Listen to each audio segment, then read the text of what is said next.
Okay, we are live. Hey everybody, my name is Paul Lathrop. I'm the Deputy Director of New Media for the Second Amendment Foundation. This is the Armed Society Podcast.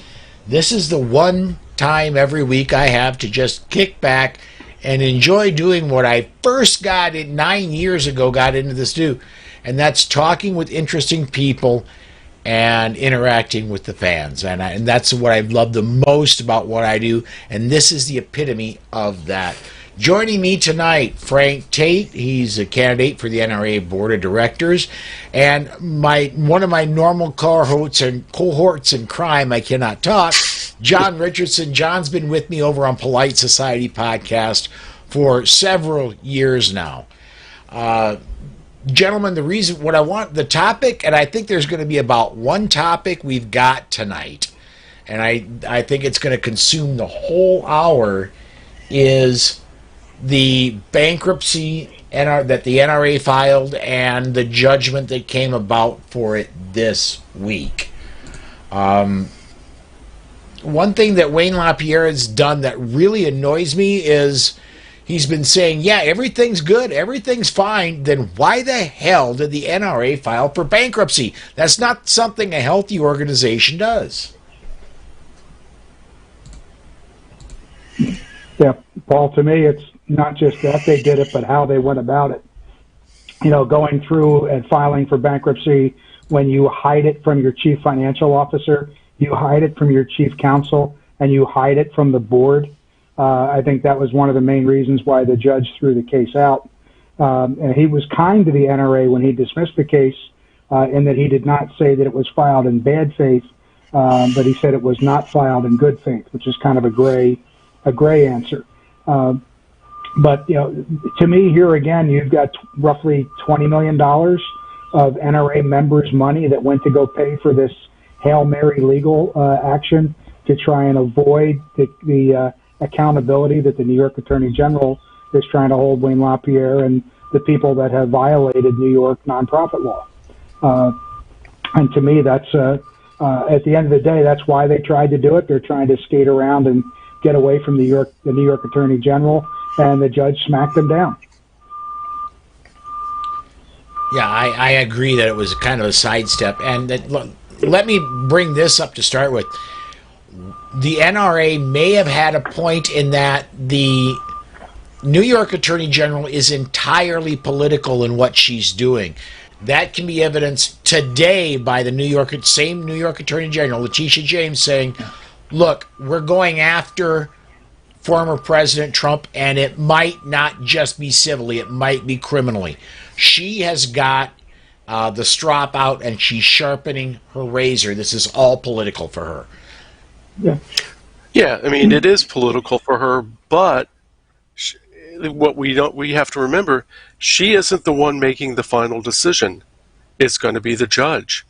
A judge who'd already found in the favor of the NRA in their at least part of their case against Oliver North. So, yes, she is political, but virtually every prosecutor in the world is political. So I think she's just a little bit more overt about it. Yeah, I think she's angling for the governor's. You know, she wants to run for governor in higher office. Understand that, but I think at the root of it, yes, it's political, but there were real issues. There's real malfeasance. I sat and listened to maybe 40% of the testimony in that bankruptcy trial. Woody Phillips taking the fifth. The undocumented, don't write this stuff down. Wayne LaPierre talking about all the new controls they put in place, but he did not subject himself to any of them, didn't go to any of the training. Charles Cotton, who is the head of the audit committee responsible for auditing Wayne LaPierre's behavior, never took the training. And to me, the special litigation committee of Meadows, Cotton, and Lee are at best a rubber stamp. The fact that they're signing off on $1 million invoices in the matter of a couple of hours with no documentation review.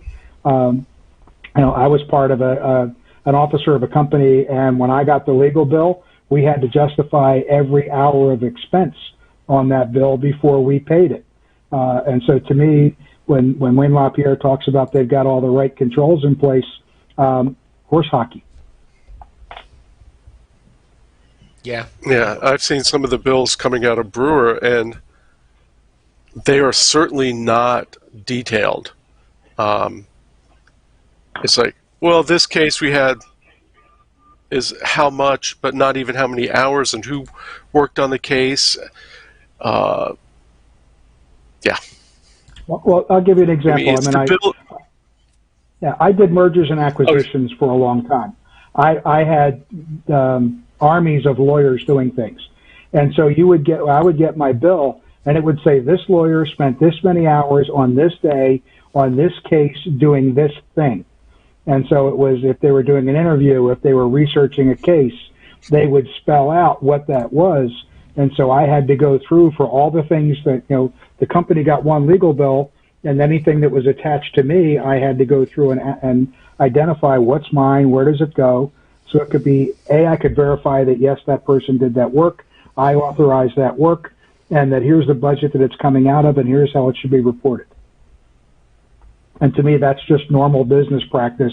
And we were only a $200 million company, not a $350 million operation. Mm-hmm. And it's easy for a law firm to do it because they have the software to do it. It's done virtually automatically. Yeah. I'm working on this case. What am I doing? It just starts running a clock. Exactly. One of the things to me, it's kind of like the bills that. I'm sorry, ahead, Paul. I was just going to say that the bills from Brewer are very similar to the bills they used to get from Ackerman McQueen. New campaign. Okay, yeah, fine.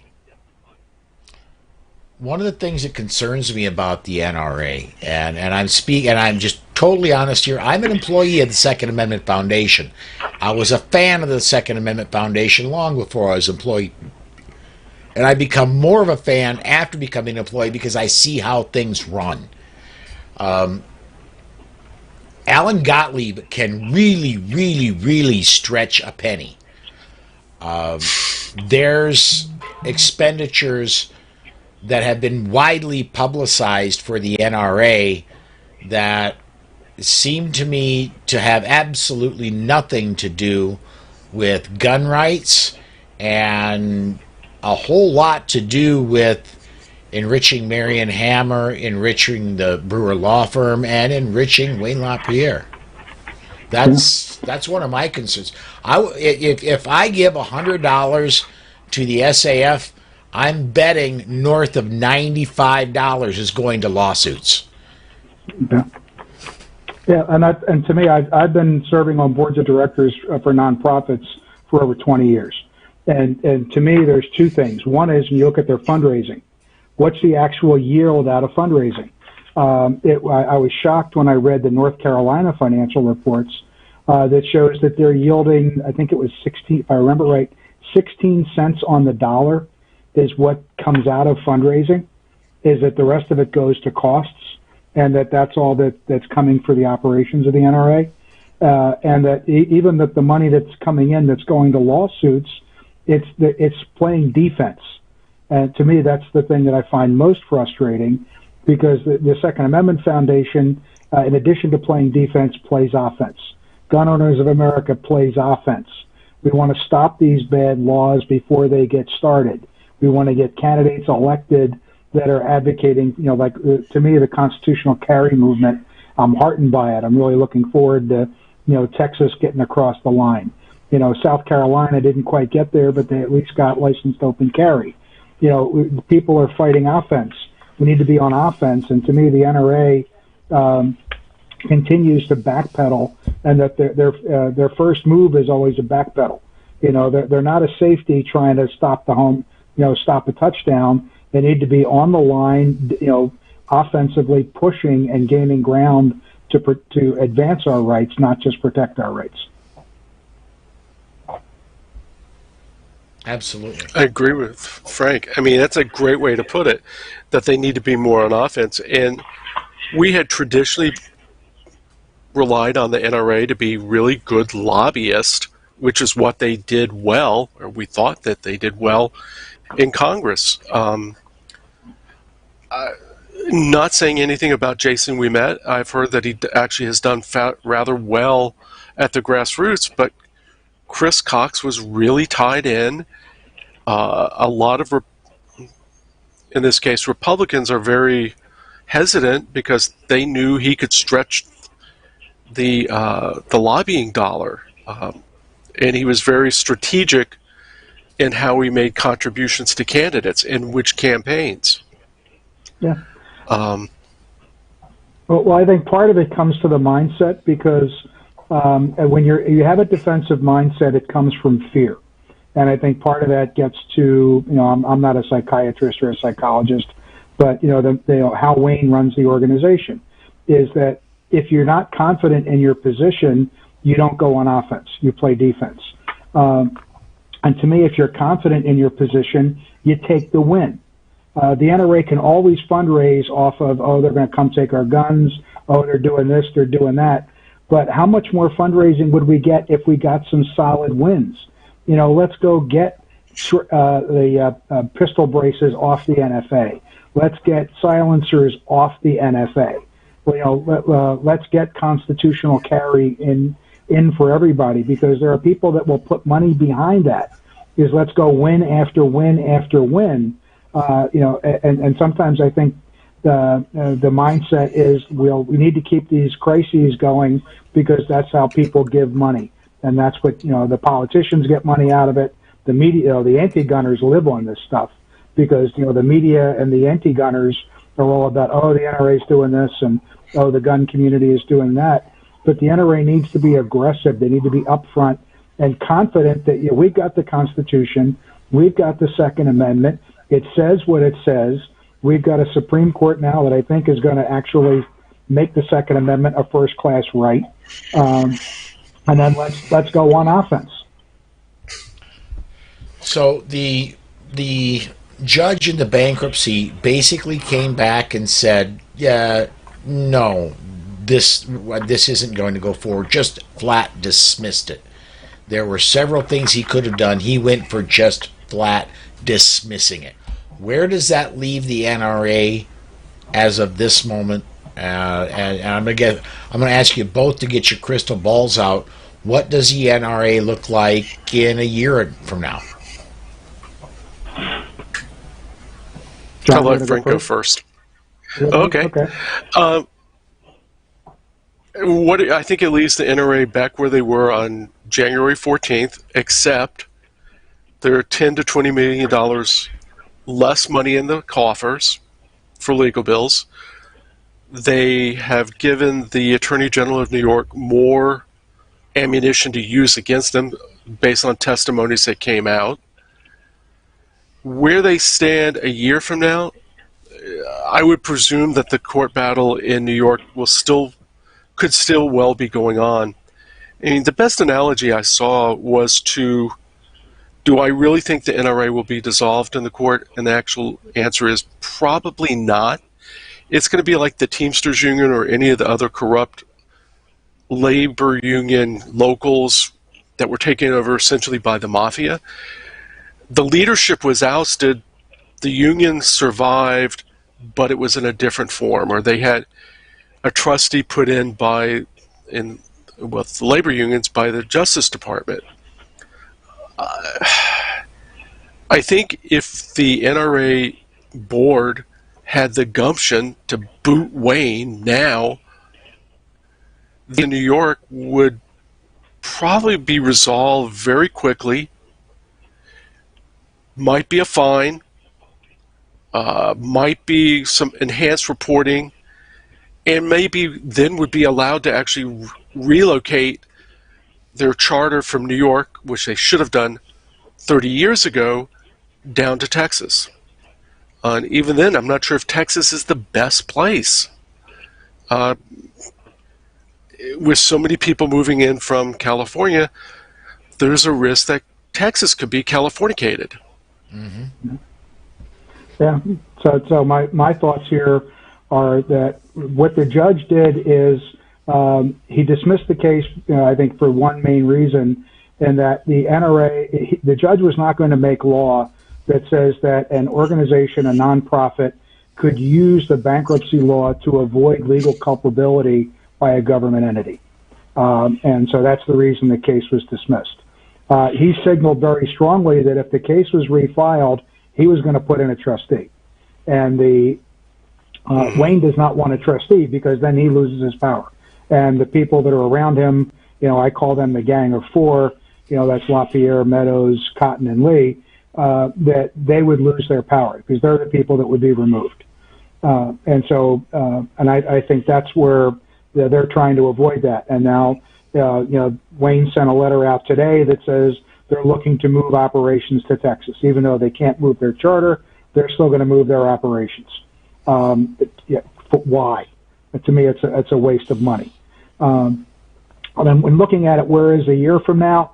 Letitia James is a political animal. I mean, she's, again, looking to be governor. She's got higher office in her sights. I think she is going to drag this trial out and make it a 2022 election issue. She's going to use it for fundraising for the Democrats. She's going to use it to beat on the NRA. And quite frankly, I think the Brewer Law Firm is quite content to continue to be a vampire and suck the NRA dry. Because if it took $20 million to get through bankruptcy, it's going to take another, pardon my dog here, it's going to take another similar amount to go through the New York process, as well as what else is being spent on. So I think the NRA is going to be take them off the playing field for the 2022 election, because all the money is going to be protecting Wayne and protecting the organization, not being offensive.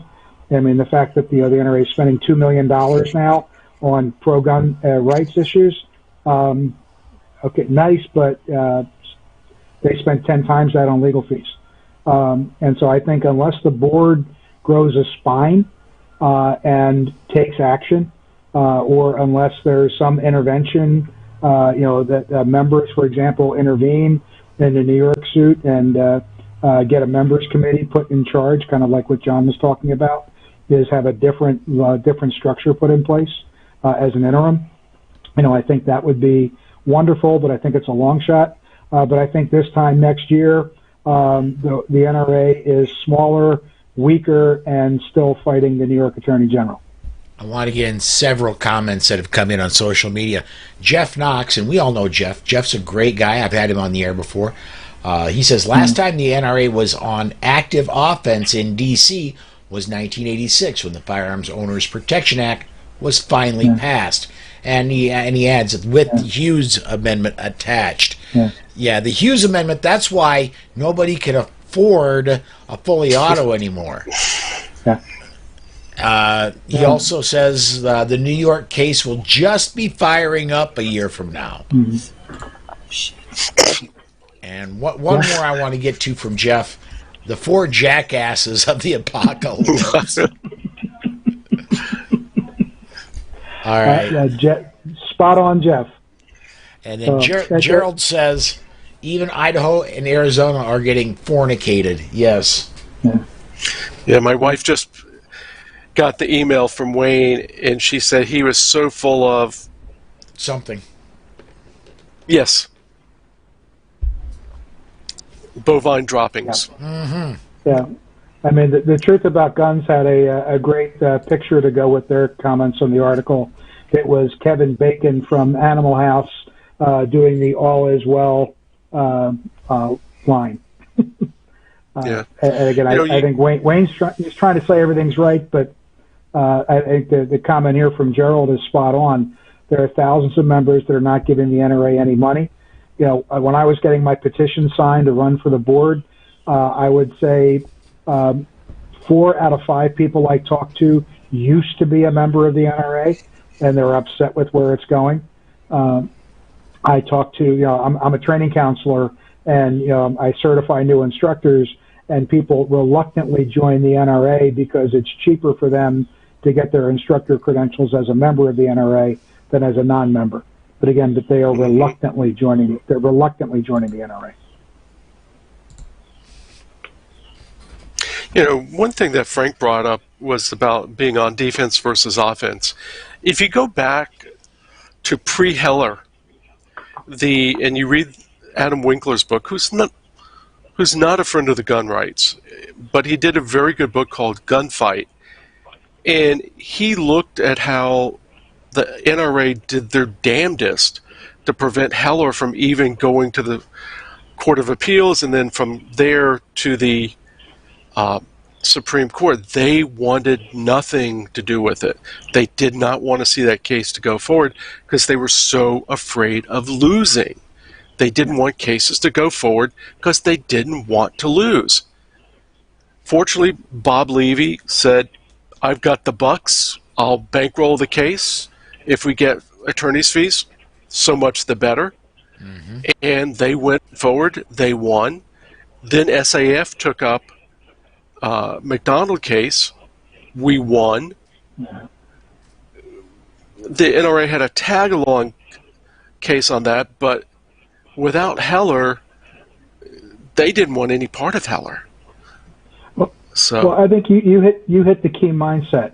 When you are afraid to lose, you play defense. It's like, that's like the prevent defense in football, or as my wife calls it, the guaranteed way to lose. And because you're playing defense, you're giving up way too much ground that you don't need to give up.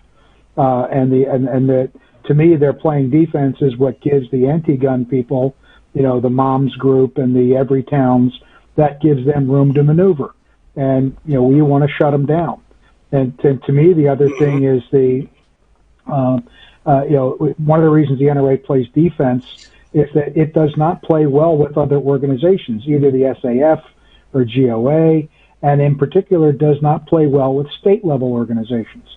So I'm here in Pennsylvania. We have Firearms Owners Against Crime, and Kim Stolfer, who runs that, has helped write the pro-gun bills. He got preemption put in place, so he's knocked out all these little townships and municipalities that were trying to do their own gun laws, and there's no coordination with the NRA at all. Before COVID, we were having Senate hearings, and we're sitting in the Senate hearing room. And Josh Prince is there talking, and Kim Stolfer's talking, and we're saying, okay, we don't need background checks. We have enforce the law that's here. We don't need red flag laws. We have a 302 law that can deal with mental issues. We don't need any new laws. And then the NRA's representative comes up and says, sure, he's fine with expanding background checks. It's like the people in the state of Pennsylvania don't want it. Why is the NRA's representative saying that background checks are okay when everybody else in the room is saying you're out of your mind? No, we have a law. Enforce the law that's there. Well, let's go back to 1986, like Jeff Knox was saying. Firearms Owners Protection Act was a good thing. However, the Hughes Amendment, that should have never, ever, ever, ever come to light, and the NRA backed it. Yeah. They backed the final bill. Yeah. Yeah. I mean, FOPA was good in that you no longer had to, if you're buying a small 50-round box of .22 ammo, they didn't have to take your name down, and you'd have to be entered into a logbook. And even Ted Kennedy was fine with that. I mean, going back to what Frank was saying about the NRA has a not invented here mentality. If they didn't start it, they don't want to have a part to do with it. You go back to early 2020 in January, when the Virginia Citizens Defense League had their lobby day. Well, what did the NRA do? Well, they tried to have co-opted by having a legislative day within a week earlier. Here in North Carolina, the first case after McDonald was won by SAF. The very next day, they filed Bateman versus Purdue, which was to get rid of the restrictions on our carry of guns during states of emergency. What did the NRA do while that case was going on? They tried to go around it and have the legislature pass a bill that may have fixed it, may not have, but it would have mooted the case. It would not have set any precedent. They actively were working against Grassroots North Carolina and the Second Amendment Foundation because they didn't decide it. They didn't come up with it. Now, if I want to dump on the NRA, I'm an endowment life member. I want to see them succeed. I want them to do what they do best, which is not usually at the state level. What they were good at was lobbying Congress. Yeah, and John, I think you hit the nail on the head. Part of my work is helping companies set strategy. And to me, one of the things that the NRA needs is a clear strategy and a segmentation that says, what is it that we need to own, and try not to be all things to everybody, because you can't be. Let the state organizations work at the state level. Have the state organizations support governors, state house, state senate. If the NRA is going to be a player at the national level, then play at the Senate level, play at the presidential level, play in some key states, but work with the other organizations. You've got Firearms Policy Coalition, Second Amendment Foundation. Have those organizations are phenomenal in terms of what they do well, but they don't try to do everything. And to me, what the NRA would be better served by doing fewer things well than everything poorly. Yeah, I would love to see the NRA go back to what they once were as a lobbying organization, because senators paid attention, Congress people paid attention when the NRA ILA knocked on the door. I don't know that they've ever been very great at lawsuits. Yeah, again, but to me, that's where Second Amendment Foundation excels. Yeah, and not to say that the NRA doesn't have good lawyers at their beck and call, except they're now on the enemies list. I mean, Charles Cooper of Cooper and Kirk, Paul Clement. He's not been pushed out yet, but where the NRA is why there was one lawsuit a few years ago in Seattle that was so astounding, because it had the NRA, it had SAF, and it had the National Shooting Sports Foundation all came together. And that was phenomenal. Seeing stuff like that happen is what we should be seeing. Provide support. You don't have to. You can take some credit. You don't have to hog it all. But do what, like Frank said, strategize. Do what you do best. Emphasize that. That and the training. Do your training.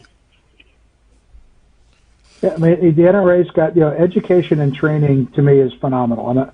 I'm a training counselor. The new materials that are coming out are world class. John Howard and his group are doing a great job. Love it. Wish they could do it faster. Competitions. I had a conversation with an NRA member about the upcoming national pistol matches. And this is where we're starting to see all the money going to lawyers having pain, because the target turners haven't been set up yet. Targets haven't been ordered. They normally have 600 people coming to this, and as of last week, only 60 had registered. And yeah, part of that is COVID, but if the money is not there to set it up and run it correctly, I hear lots of complaints from people about NRA competition being understaffed, underfunded, and it's nowhere near what it used to be. And you have lots of other competitions that are starting to step up and saying, if the NRA is not going to do it, we are. And so, again, it gets back to, segment, strategize, do fewer things well: competition, education, lobbying, and then work as part of a team with Second Amendment Foundation and others, and work with the state organizations. Even just the whole NRA structure, they talk about their divisions. Divisions, by definition, are divisive. And so things don't work together. Membership doesn't talk to training, doesn't talk to competitions, but that same individual member touches the NRA through multiple groups, and they don't have a cohesive view of members, an understanding of member service. And to me, I think that's, in addition to strategy, do fewer things well, and then refocus back on what they need to do to serve their members. Yes, they're protecting the Second Amendment for our members, and I think that's something that's missed. It's not for the donors. It's not for these big ticket people that need to wine and dine. It's for the average Joe who owns a gun, who goes and gets an NRA class, who's has a gun for self-defense or for competition, and that I think the NRA has lost focus on service to members. Going on from what Frank said, think about all the new members in 2020 and 2021, or not members, potential members for the NRA.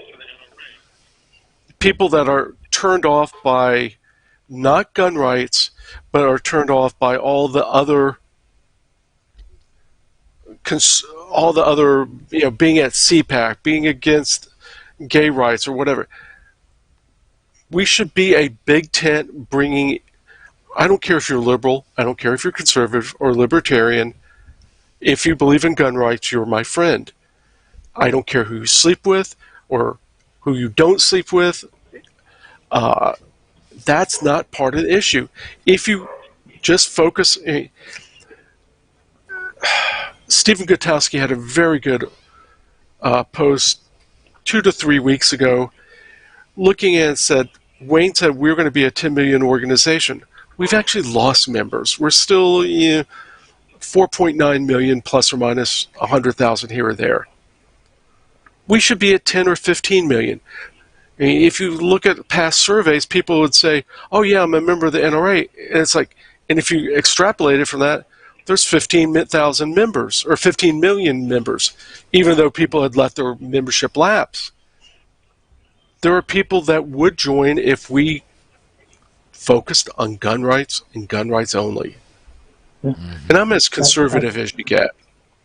Well, and I think part of this comes from, some have said that the NRA became a wholly owned subsidiary of the Republican Party, and that Wayne LaPierre has, I've heard him say that the NRA is what got Trump elected. Okay, but how is that protecting our gun rights?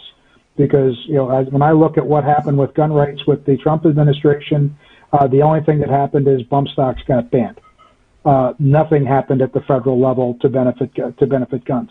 So yes, okay, great. We'll take Wayne at his word that NRA members are what got Trump elected. So what? If you're electing politicians to protect gun rights, where's the rollback of the laws that infringe on our rights? Where are the things that are advancing our rights? And I agree with exactly what John said. Is that the NRA says when I teach training classes, we say the NRA stands for one thing: the Constitution of the United States, and in particular the Second Amendment and the defense of our right to keep and bear arms. Well, if that's the case, there's nothing in there about who you are, what you are. It's just citizens of good repute. So if you're a citizen, if you're a resident alien, if you're a refugee, if you can own a gun in this country, then the NRA should be all about having you as a member. Again, big tent. Yep. Gerald says gun owners as simple and as complicated as that. Exactly. Yes. Exactly. Yeah, and I'm just going to go on a rant for a second. One of the things that I see the NRA missing a huge opportunity with all these new gun owners are the women and the minorities. The people of color are some of the largest, and women are the ones buying the guns. And I will say that while I have a credible messenger, I'm credible message. I'm a firearms trainer. I'm not a credible messenger to those communities. And so what is the NRA doing to create instructors so that we can go out and have safe gun ownership, so that we can do firearm safety classes to stop accidents, so that we can empower people to go through the state hoops to be able to purchase firearms? One of the things I've been doing for the past year and a half is working with a group in the Baltimore, Washington area. We've created 40 new instructors that are people of color who are working to get people their DC carry licenses, so DC permit to purchase and carry license, working to get Maryland permit to purchase and carry license, because everybody needs to be able to protect themselves, and the NRA needs to be doing a heck of a lot more than just having people as a backdrop to a politician at a trade show. They need to be out in the community.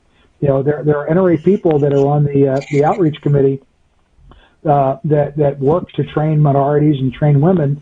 What are we doing to get more out there? How are we incentivizing training counselors and instructors to bring firearm safety and the training message, into the new gun owning communities?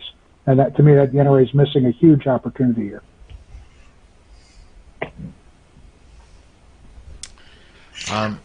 Go ahead, John. I was going to say, going on what Frank said, is if the NRA members all look like the three of us, older white guys, they're going to die out eventually. We need the Colin Noirs. We need the Tiffany Johnsons. We need the women who are part of A Girl and a Gun.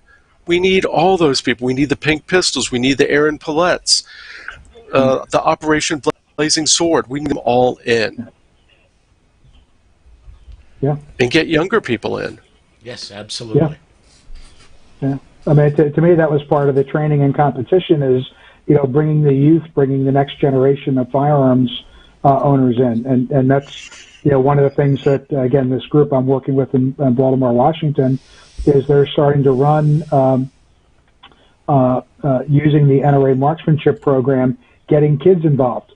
One group actually went out and got grants to be able to run the program for free.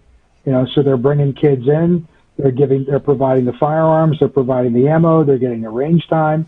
That's the kind of thing that we ought to be doing. Again, get the kids in, get the new gun owners in, give them safety training, and be safe, have fun, learn something. That's my motto when I teach. Grant says, that's absolutely correct, Frank. Every week I ask new gun owners who are not old white guys like me to think about becoming instructors because they can reach parts of the gun owning community that I can't and bring them into the training culture.